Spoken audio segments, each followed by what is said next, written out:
त्या अगोदर मराठा सेवा संघाची स्थापना झाली, युवा कक्ष होता, नंतर संभाजी ब्रिगेड. अगदी 2 मिनिटांमध्ये फक्त सांगतो याच्यासाठी की संभाजी ब्रिगेडनं गेल्या 30 वर्षात या महाराष्ट्रात जमीन भुसभुशीत करण्याचं काम केलं, प्रतिकात्मक कारवाया केल्या, इतिहासाचं पुनर्लेखन केलं, महापुरुषाची बदनामी होत होती ती थांबवण्याचं काम केलं, खरा इतिहास सांगण्याचं काम केलं, जाती आणि धार्मिक दंगली इथं होत होत्या त्या थांबवण्याचं काम केलं. भीमा कोरेगावला जातीय दंगल काही हरामखोर लोकांनी पेटवली होती, ती कुणी थांबवली असेल तर त्या चळवळीचं संघटनेचं नाव आहे संभाजी ब्रिगेड. आम्ही लक्षात घेतलं पाहिजे. भांडारकरवर हल्ला झाला, भांडारकरवर प्रतिकात्मक कारवाई झाली. वाघ्या कुत्रा असेल, गडकरीचा पुतळा असेल, दादो कोंडदो लाल महालातून काढून टाकणं असेल, असे अनेक उपक्रम संभाजी ब्रिगेडनं वेळोवेळी केले, करावे लागले. ती काळाची गरज होती, हे संभाजी ब्रिगेडनं केलं. पुढे युवकाच्या सन्मानात संभाजी ब्रिगेड मैदानात, स्त्रियांच्या सन्मानात संभाजी ब्रिगेड मैदानात, शेतकऱ्याच्या सन्मानात संभाजी ब्रिगेड मैदानात, जिथं जिथं अन्याय अत्याचार होतो तिथे तिथे त्या अन्याय अत्याचाराला वाचा फोडणे, प्रतिकार करणे आणि ते संपवणे यासाठी संभाजी ब्रिगेड गेल्या 30 वर्षापासून काम करते, निर्भीडपणे काम करते.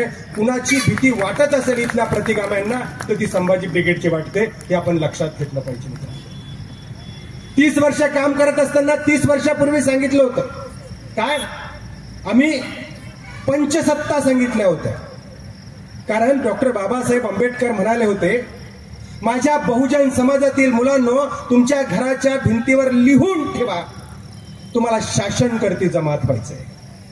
कारण राजसत्ता ही अशी मास्टर की आहे जिनं कुठलंही लॉक उघडतो, जी आपल्या ताब्यात असावी लागते.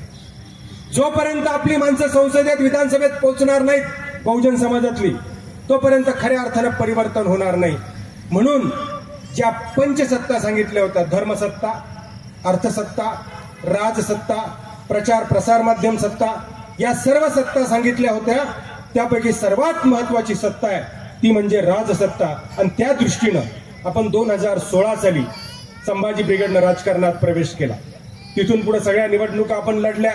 आत्ताच सर म्हणाले त्या पद्धतीनं 10-12 वर्ष झाले, 10 वर्ष झाले या देशात निवडणुकाच बंद झाल्या. महापालिकेच्या निवडणुका नाहीत, नगरपालिकेच्या निवडणुका नाहीत, जिल्हा परिषदच्या निवडणुका नाहीत, पंचायत समितीच्या निवडणुका नाहीत, ग्रामपंचायतच्या निवडणुका नाहीत. निवडणुका संपवायच्या म्हणजे लोकशाही संपवायची असं सुरू आहे. 2-2.5 वर्षापूर्वी शिवसेना फोडली, त्यानंतर राष्ट्रवादी फोडली, शिवसेना फोडली, त्यानंतर शिवसेनेची आणि संभाजी ब्रिगेडची राजकीय युती झाली. का झाली? समविचारी पक्ष म्हणून झाली. आपण लक्षात घेतलं पाहिजे. युती का केली हे पहिल्यांदा आम्ही समजून घेतलं पाहिजे. कारण समविचारी पक्षांनी एकत्रित येऊन निवडणुका लढवल्याशिवाय आपल्याला प्रतिगाम्यांना रोखता येणार नाही. कारण फोडा आणि राज्य करा असं या देशात सुरू आहे. म्हणून समविचारी सगळ्यांनी एकत्रित आलं पाहिजे. यासाठी आपण एकत्रित आलो. कॉमन मिनिमम प्रोग्रामवर आपण एकत्रित आलो, हे आपण लक्षात घेणं गरजेचं आहे. कारण या देशात लोकशाही धोक्यात आहे, संविधान धोक्यात आहे, ही वस्तुस्थिती आहे. आणि जर आपल्याला हे वाचवायचं असेल तर आपण एकत्रित येणं गरजेचं आहे. म्हणून शिवसेनेची जी भूमिका आहे, बाळासाहेब ठाकरेंनी, अर्थात त्याच्या अगोदर प्रबोधनकार ठाकरेंनी 1966 साली शिवसेनेची स्थापना करताना भूमिका मांडली होती. जी भूमिका 1990 साली मराठा सेवा संघ स्थापन करताना आदरणीय पुरुषोत्तम खेडेकर साहेबांनी मांडली, तीच भूमिका आहे. ती कोणती आहे? जिजाऊ छत्रपती शिवाजी महाराज, फुले शाहू आंबेडकर ही विचारधारा, ती भूमिका आहे.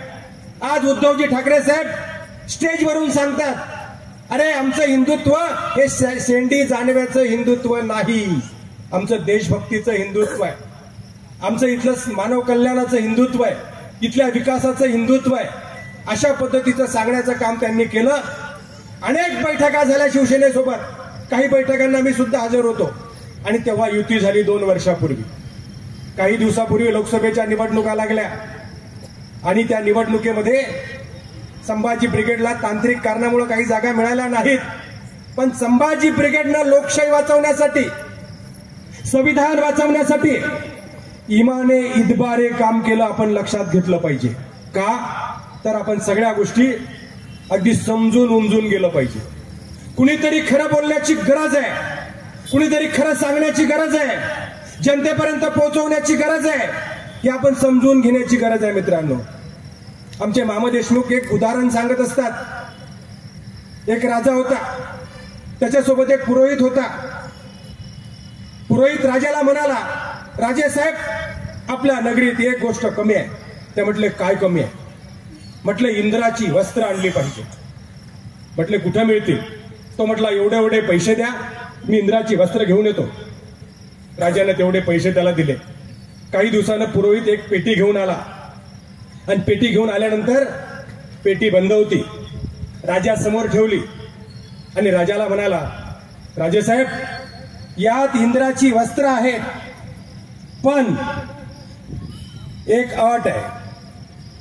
ज्याचा बाप खरा असतो त्यालाच ती दिसतात, बाकीच्यांना दिसत नाहीत. पेटीत काहीच नव्हतं. जुमला.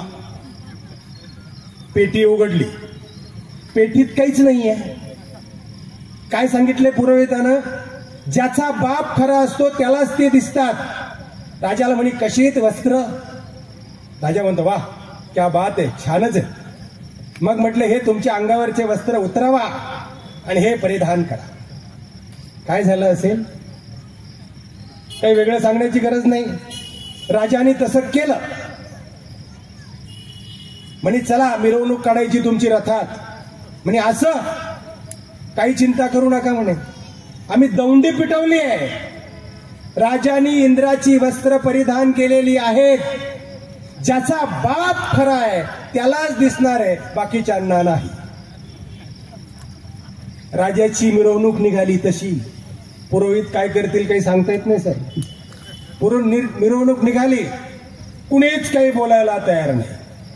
सगळे चूप, अंधभक्त कार्यक्रम सगळा. पण एका माणसाच्या कडेवर एक मूल होतं, छोटस. त्याला काय कळतं बिचारायला? की लगेच त्यांनी राजाकडे बघितलं आणि म्हटलं, राजा, टिंब टिंब. पुढे तुम्हाला माहिती आहे काय? तेवढ्यात त्या माणसानं त्याच्या एक मुस्काडीत मारली, गप, मला खोटं ठरवतोस का? अशी मुस्काटदाबी चालू आहे. लक्षात येते? अशी मुस्काटदाबी चालू आहे. स्वायत्त संस्थेचा गैरवापर चालू आहे आणि त्यामुळंच आज संविधान आणि लोकशाही धोक्यात आहे.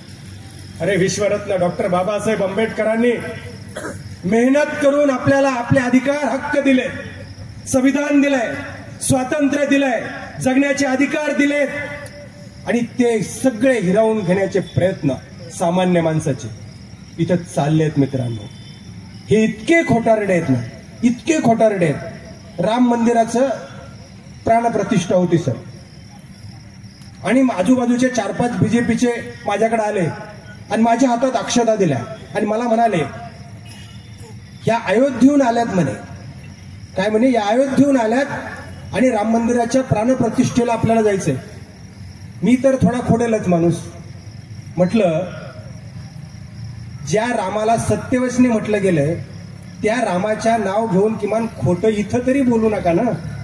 तुम्ही इथं अक्षता घरात तयार केल्यात आणि मला आणून सांगता अयोध्येहून आल्या. इतके खोटारडेपणा असतो का? किती खोटारडेपणा असावा? म्हणून मित्रांनो, लक्षात घ्या, लोकशाही धोक्यात आहे. या देशाचा प्रधानमंत्री अशिक्षित प्रधानमंत्री, अवैज्ञानिक प्रधानमंत्री, असंस्कृत प्रधानमंत्री आणि अतिशय बदमाश प्रधानमंत्री आपल्या देशाचा. जाणीवपूर्वक सांगतोय. इथे मीडिया असेल, हे वाक्य जसेच्या तसे छापा. छापले पाहिजेत तुम्ही.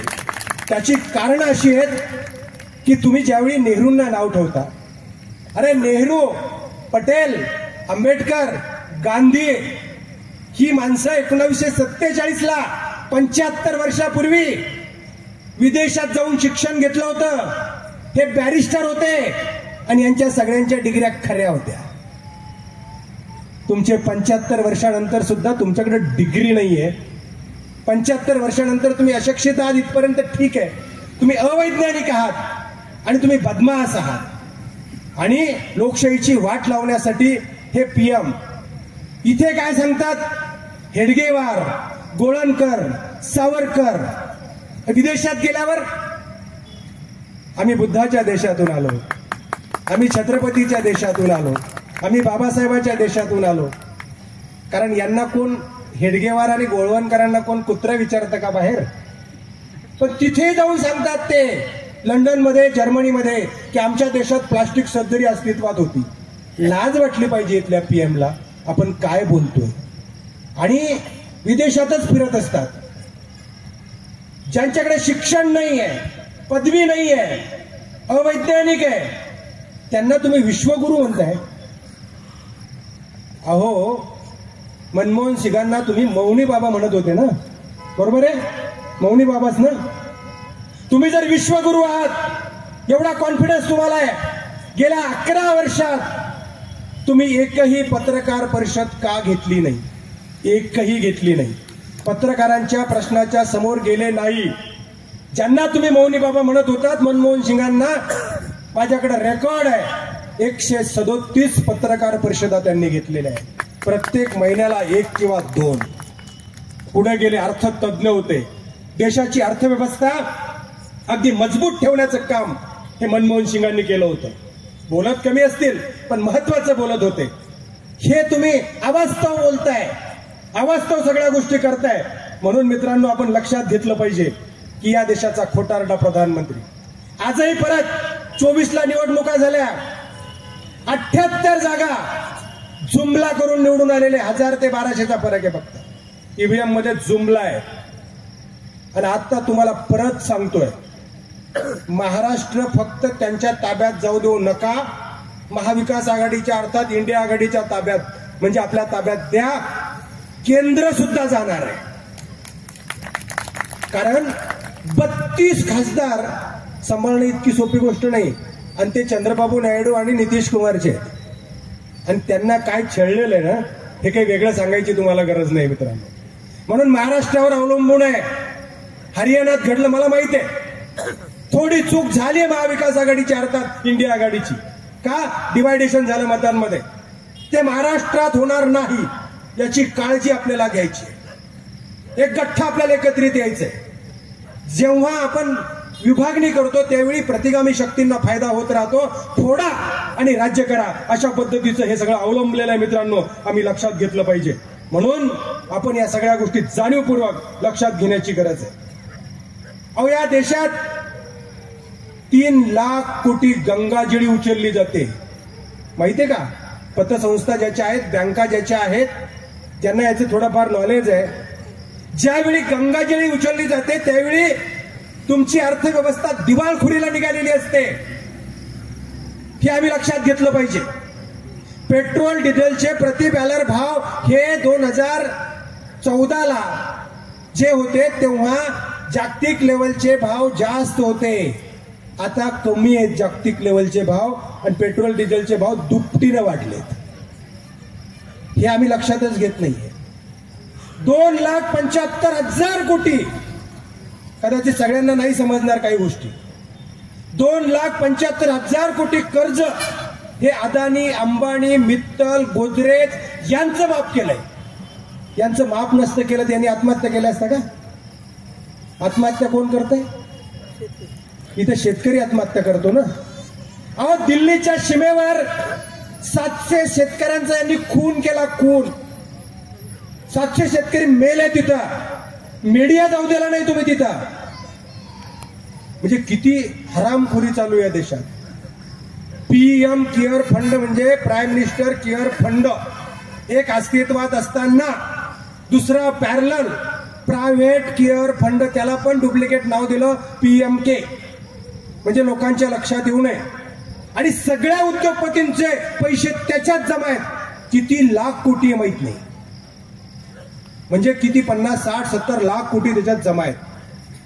मोदी ज्यावेळी प्राईम मिनिस्टर झाले या देशाचे, त्यावेळी जेवढं कर्ज या देशावर होतं त्याच्यापेक्षा 5 पट वाढलं. अगोदरच्या पीएमने केलेल्या कर्जापैकी 5 पट 4 पट एका मोदींनी वाढवलेलं या देशावरचं. यांनी बीएसएनएल विकलं, महावितरण विकलं, LIC विकली, एअर इंडिया विकली, सगळं विकणं सुरू आहे. लक्षात ठेवा, उद्या हे जर कंटिन्यू राहिले तर सामान्य माणसाचं जगणं मुश्किल होणार आहे. हाच फडणवीस, हाच पाशा पटेल यात्रा काढत होते 14ला, काय म्हणत होते, सोयाबीनला किती भाव द्या, किती 6000 भाव द्या. आता सोयाबीनला भाव किती आहे, 4000. रमेश, खताचे भाव तेव्हा काय होते, औषधीचे भाव तेव्हा काय होते, आता खऱ्या अर्थानं भाव किती आहेत. उत्पादन खर्चावर आधारित भाव देता येणार नाही अशा पद्धतीनं सुप्रीम कोर्टात शपथपत्र देण्याचं काम केंद्र सरकारने केलंय. कदाचित लोकांना माहित नाही मित्रांनो, आम्ही हे लक्षात घेतलं पाहिजे, आम्ही हे समजून घेण्याची गरज आहे.